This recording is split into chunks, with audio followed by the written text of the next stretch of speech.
이 시간에는 우리 몸의 신비한 조절 장치에 대해 설명을 드릴 거예요. 자, 우리 몸은 고장나는 게 아니고 이 조절 장치가 작동하는 거라는 거죠. 그걸 이해하지 못하니까 그 조절 장치를 부셔버린다는 거예요. 그 놀라운 일은 같은 장소에 정반대 일을 하는, 그래서 조절하는 장치들이 있는 거예요. 이렇게. 그래서 한번 대표적인 걸 몇 가지만 볼게요. 자, 갑상선 호르몬과 부갑상선 호르몬이 있어요. 그러면 말이 지금 같은 곳에 있는 거예요. 같은 곳에. 갑상선이 같은 곳에 있는데 하나는, 자, 부갑상선 호르몬은 파골세포라는 걸 작동시키고요. 갑상선 호르몬은 조골세포라는 걸 작동시켜요. 무슨 얘기냐? 우리 몸의 pH 농도 7.4를 항상성이라고 해요. 그래서 이걸 유지해야 사람이 살아요. 근데 여러분들이 스트레스를 받고 막 산성식품을 많이 먹고 몸의 균형이 깨졌어. 그래갖고 얘가 자꾸 산성으로 가. 그러면 몸은 모든 효소 반응이나 이런 게 멈추게 돼 있어요. 그게 뭐예요? 죽음이죠. 뭘로 가게 돼 있어요? 죽음으로 가게 돼 있단 말이에요. 그러니까 얘를, 이 항상성이 자꾸 산성으로 가면서 죽음에 이르게 되니까 어떻게 해야 돼요? 자, 부갑상선 호르몬에서 부갑상선 호르몬을 분비해가지고요. 뼈에 있는 뭐가 있어요? 미네랄, 칼슘이 있죠. 이 뼈를 용출시켜갖고 갖다 주는 게 이게 파골세포예요. 부갑상선 호르몬은 파골세포, 뼈를 막 녹여낸다고요. 이렇게. 그래서 거기서 오는 게 뭐겠어요? 골다공증이죠. 그러니까 이때 골다공증을 질병으로 본단 말이에요. 의사들은. 근데 그게 아니라 죽을 수 있으니까 뼈를 녹여다 갖다 쓰는 거잖아요. 그러니까 살리려고 하는 작용이란 말이에요. 그런데 그것만 끝나는 게 아니라 똑같은 자리에 갑상선 호르몬 있죠. 얘는 조골세포, 뼈를 채우는 역할을 한단 말이에요. 얘가 충분히 많은 칼슘이 우리가 갖고 있어. 그러면 채웠던 걸 어떻게 해요? 가져갔던 걸 채우는 거예요. 애들 성장을 할 때 뼈도 만들어내고 녹였던 것도 채워내고, 똑같은 자리에 정반대 일을 하는 조절장치가 있다는 거예요. 지금 또 다른 거 어떤 거 있겠습니까? 자, 췌장이요. 췌장. 자, 알파 베타 세포가 있고요. 췌장의 랑게란섬이라고 배우셨을 거예요. 거기에 보면 알파 베타. 베타 세포가 뭐예요? 인슐린. 알파 세포가 뭐예요? 글루카곤. 똑같은 곳에 알파 베타 세포가 있는데 정반대 일을 해요. 어떻게 일을 해요? 자, 피에 혈당, 당이 많이 들어오잖아요? 그럼 얘를 세포에 갖다 주는 역할을 하는 게 인슐린이에요. 그러면 혈당을 떨어뜨리는 역할을 하겠죠. 인슐린이. 혈당, 피에 있는 당을 세포에 갖다 쓰니까 혈당이 떨어지죠. 이 세포에 저장했던 당을 여러분이 막 스트레스 상태, 막 스트레스가 막 왔을 때 얘를 녹여쓰게 만드는 역할, 얘를 녹여쓰게 하는 정반대인, 이건 혈당을 높이겠죠. 이게 글루카곤이에요.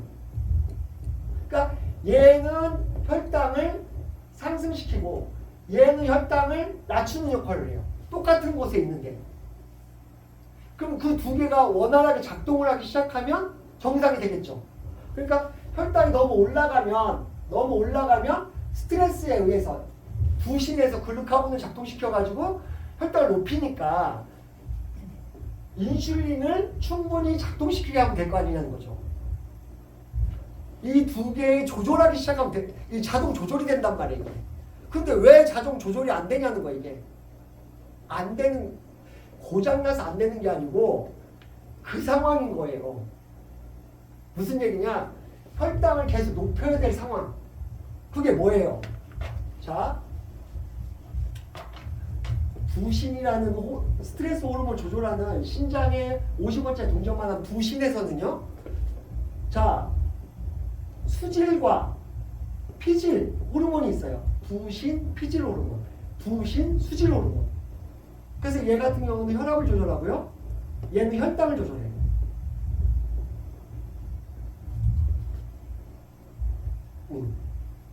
그러면 얘에서 스트레스를 받아가지고요. 부신 피질 호르몬, 얘가 스테로이드예요.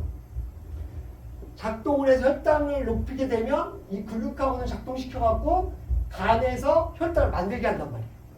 자동으로. 왜?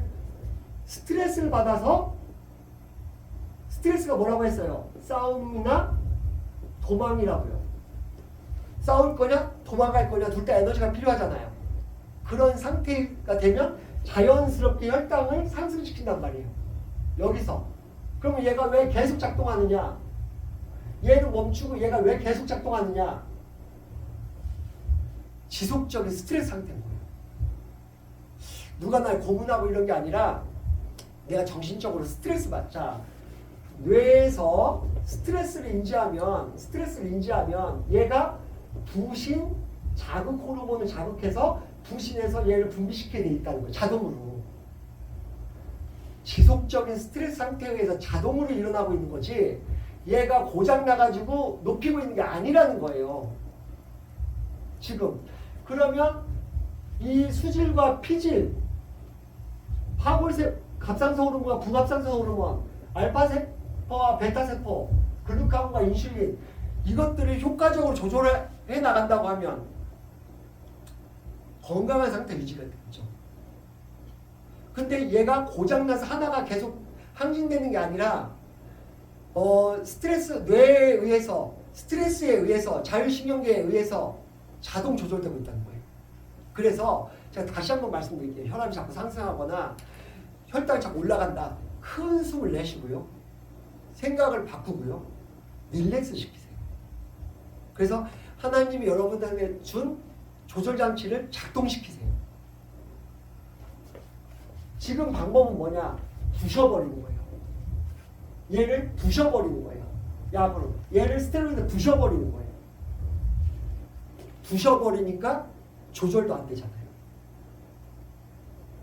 끝나버리는 거예요. 건강은. 여러분 어떤 귀한 걸 선물로 줬어요.